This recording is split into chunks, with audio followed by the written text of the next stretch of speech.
And the next on our list would be somebody who bothered to do the thinking out of the box and living perpetually out of the box. Ladies and gentlemen, we have the essence of today's event. And we want to know why we are here. What has been the driving force? Somebody thought about it. Ladies and gentlemen, a lady, an Honorable Linda Somiari Stewart, former member of the Rivers State House of Assembly, CEO, Second Opportunities Africa Foundation.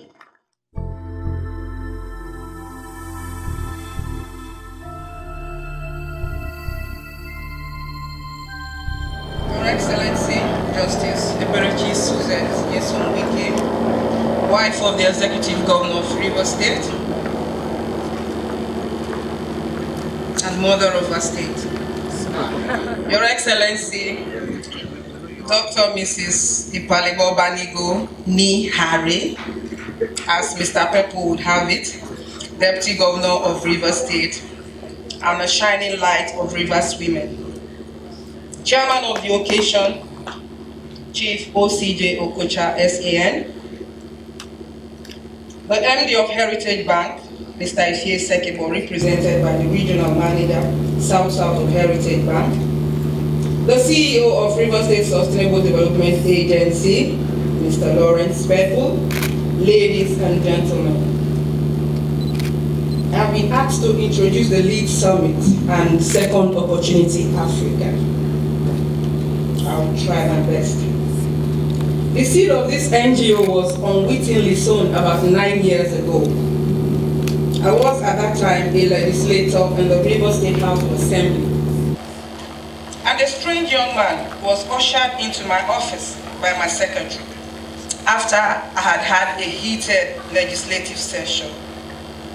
When he came in, I said to myself, quote, if this one has come to tell me one of those all too familiar stories that we are usually told so they can knock something out of my purse, he has chosen a wrong day.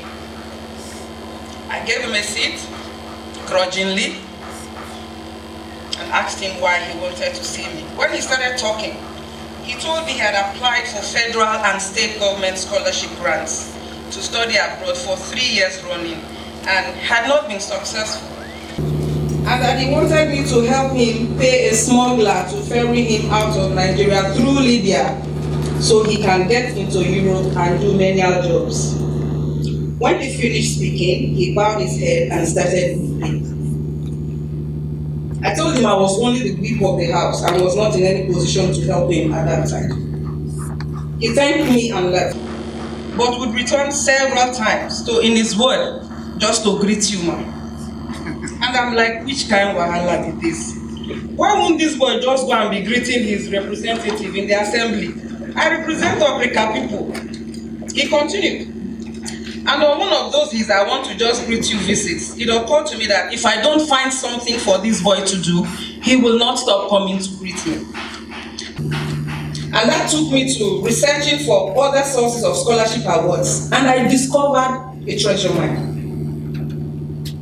When I spoke with him, I found out he needed to be coached to be able to get a scholarship. So I got some people to coach him, and then he got a scholarship award to study abroad.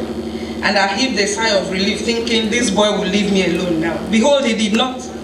He kept calling from abroad and wanting to greet me. And I asked him, this your greeting never stop. You don't get the scholarship.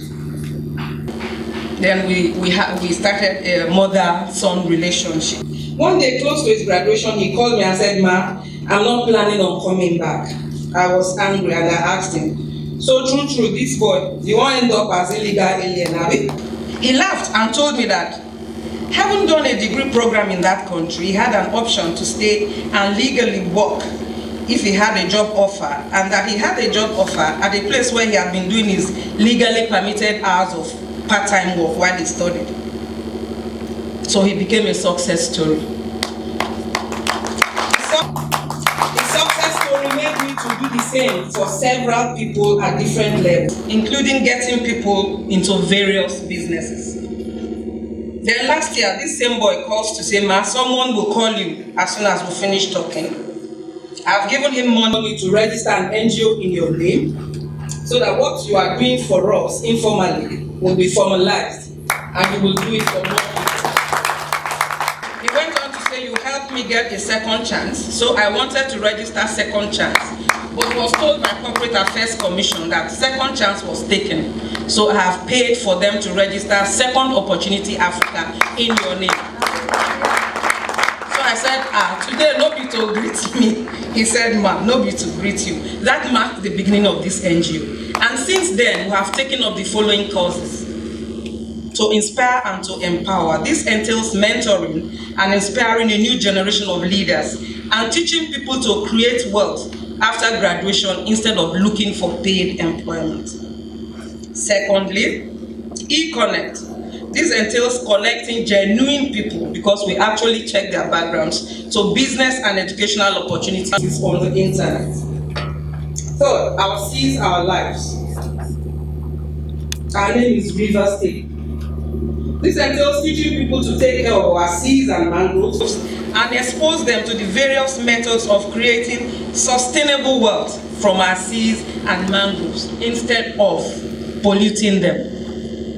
Your Excellencies, development partners, ladies and gentlemen, the youth-friendly disposition of this government, piloted by our youth-friendly, business-friendly, and down-to-earth man in person of His Excellency Barrister Ezenwo Nyesom Wike, inspired our organization to approach the River State government through the River State Sustainable Development Agency, headed by our youth-friendly and effective youth molder, Mr. Larry Pepple, to organize the Lead Summit with a view to encourage and nurture leadership, entrepreneurship, and development.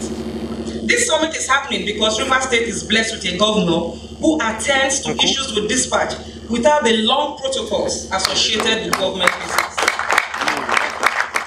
This baby named the Lead Summit was vetted because Her Excellency Justice Stewart, wife of the Executive Governor of River State, stood in the labor room to ensure the baby was delivered on time and healthy. Thank you, Your Excellency. A medical doctor of several decades' experience, Her Excellency Dr. Epalebo Banigo Nihari, the Deputy Governor of River State, has been looking in on the child and administering the necessary immunizations, thus ensuring a healthy child. The chairman of the occasion, Chief OCJ Okocha-san, believes in this child, named the Lead Summit for Rivers youth, and agreed to chair the occasion and kept in touch with Mr. Pepple to ensure things went on as planned. Two men ensured that the baby's financial requirements were met. They are my mentor, Dr. Abie Precious Sekebo, who gave advice and even took upon himself to do some legwork, pushing papers. The other man is the MD of Heritage Bank and financial expert, Ifie Sekebo, who is represented here by his regional manager. We have this summit which is intended. These men and women I have mentioned are the reason we have this summit, which is intended to open the eyes of our youth to several opportunities that abound, which have remained untapped and must be tapped as government resources continue to dwindle. What I have in my hand here is a beautiful stone dress from our local Ankara fabric, made by several of our mentees. Because when we said we wanted graduates as mentees, graduates came on, but others came on. So because I know go school, and we said, okay, can you sew? They say yes. And they didn't believe they could make something better than what we import from Senegal. But I told them you can. And I got people to teach them. And they made something from our local fabrics. Very beautiful, more beautiful than what we import and pay in dollars from Senegal. Your Excellency, they asked me to give you 65 pieces of such clothes. They're in my bag there, but I just brought this out to give you. To give out to guests and to give out to people you visit. As a way of showcasing that good things can actually come out from Rivers youth and indeed Nigerian youth if they are mentored, whether they are skilled or they are not skilled. Ladies and gentlemen, welcome to the Lead Summit.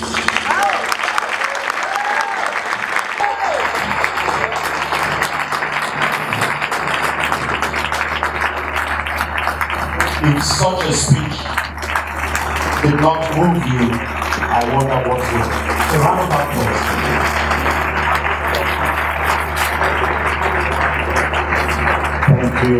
Thank you very much indeed, ma'am, for that inspiring background speech.